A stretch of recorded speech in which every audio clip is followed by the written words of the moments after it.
persévérer dans les enseignements de la parole de Dieu.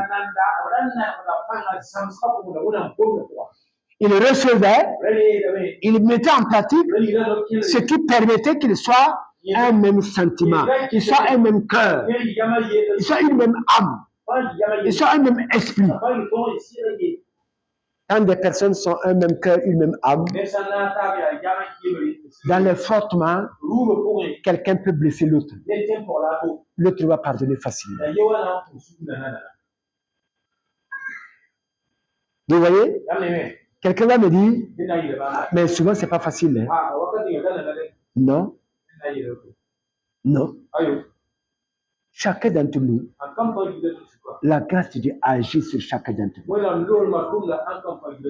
C'est la grâce de Dieu qui rend chacun d'entre nous capable de tout. Regardez, tu vois, lui, souvent c'est pas facile. Mais je te pose la question. Quand c'est un enfant,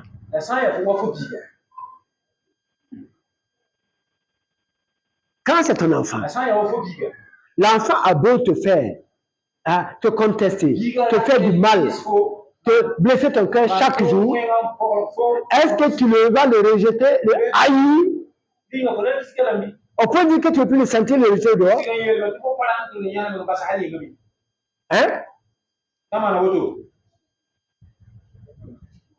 Pourquoi tu ne fais pas ça? Hein? Hein? Hein? Parce que c'est un enfant. Et non, mais voilà. Parce que c'est un enfant, oui, mais surtout parce que c'est mon enfant que j'aime mon enfant. Donc vous voyez, c'est là où il y a l'amour qu'on peut pardonner. C'est là où il y a l'amour qu'on peut tolérer. Or, pour que l'amour soit là, il faut que nous soyons d'abord instruits par la parole, que la parole nous rende capable.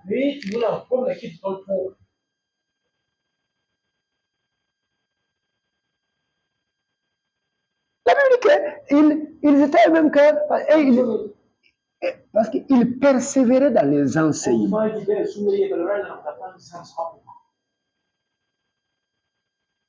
Ici, quand on dit qu'ils persévèrent dans les enseignements, ça ne veut pas dire qu'ils viennent à l'église et tout ce qu'on dit là, après ils ont oublié. Non. Ceux qui oublient ne peuvent pas être qualifiés. C'est parce que c'est pourquoi ils sont un même cœur, une même âme.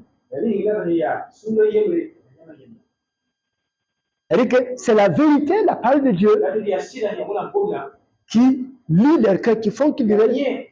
Chacun a le même désir. Chacun est animé par la même pensée, par les mêmes sentiments. Ce qui est normal. Puisque si nous sommes dans une église, c'est le même message qu'on prêche à tout le monde. Ou bien, c'est le même message qu'on prêche à tout le monde. Alors, si le même message vient nous dire la même chose, pourquoi nous avons des cœurs différents?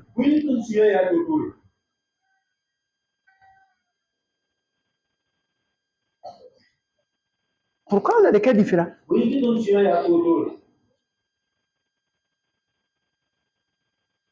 Hein? Pourquoi on a des cœurs différents? Si c'est le même message que nous entendons, si c'est la même pensée que nous recevons, si c'est la même vérité que nous entendons, pourquoi n'avons-nous pas le même cœur? Si vous prenez 5 bouteilles, vous mettez dans ces 5 bouteilles-là le même sirop qui est de couleur vert. Je vous pose la question. Vous allez avoir 4 bouteilles de quelle couleur? Hein? Il va être vert parce que c'est le même sirop vert qu'on a mis dans les 4 bouteilles. Les bouteilles ne peuvent pas être différentes.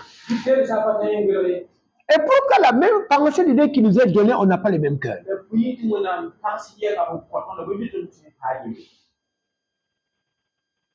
La première église, qui était une véritable église, et la Bible dit qu'il persévérait dans l'enseignement, il persévérait dans l'enseignement des disciples. Alléluia. Alléluia. Il persévère dans la communion fraternelle, dans la fraction du pain et dans les prières. Vous voyez, si on n'a pas un même cœur,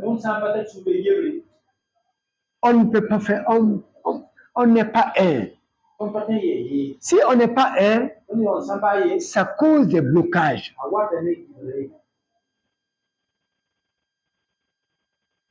Écoutez-moi bien.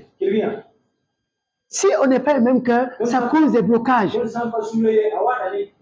Regardez, un exemple parallèle, c'est le foyer. Quand un homme et une femme qui sont mariés, qui sont censés vivre ensemble, qui sont censés s'attacher pour devenir un, quand ils n'ont pas les mêmes pensées, forcément, on va voir qu'ils sont divisés. Quand ils n'ont pas les mêmes pensées, on va voir qu'ils sont divisés. Parce qu'on va voir qu'un lui veut aller là-bas, et l'autre lui veut aller de l'autre côté là-bas. Qu'est-ce qui va se passer? On les a liés par le mariage. Donc il y a une corde qui attache un pied, qui attache l'autre pied. Pendant que lui veut aller là-bas, lui veut aller là-bas, qu'est-ce qui va se passer? Hein? Hein? Si c'est une chaîne alors. Hein? Ils vont se tirer. Se tirer, je ne sais pas ce que ça peut vous le dire. Donc, et pendant un moment, un va tirer l'autre, et puis ensuite l'autre va tirer l'autre, et puis ensuite l'autre va tirer l'autre. Donc, ils vont rester sur place comme ça, à danser comme ça seulement, jusqu'à se fatiguer. Donc, ils vont passer le temps à s'épuiser.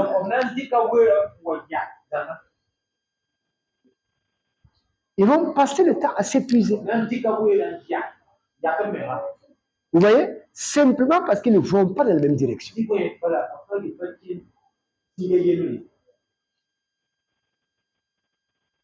Alléluia. Et la Bible nous dit ici que il persévère dans la fraction du pain et dans les prières. Et verset 43, la crainte s'emparait de chacun. Aïe, aïe, aïe. Est-ce que quelqu'un m'a compris? Oui, parce qu'ils avaient un même cœur. Parce qu'ils persévéraient ensemble, la crainte s'emparait de tous les cœurs.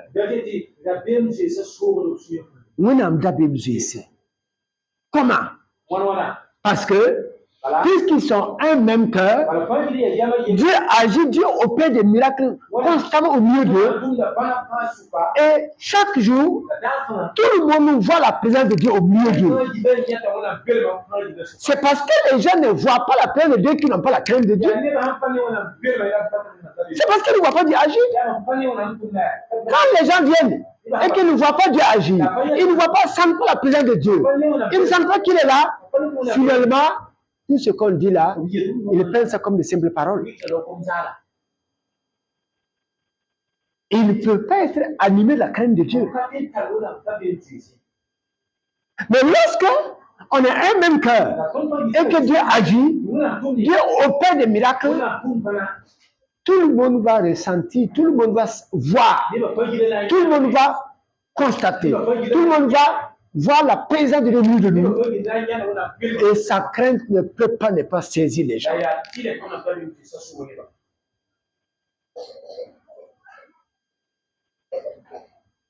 Vous voyez? Sa crainte va saisir les gens. Mais là où les gens ne sont pas un même cœur et que Dieu ne peut pas agir, c'est l'Église, c'est les personnes qui s'affaiblissent davantage.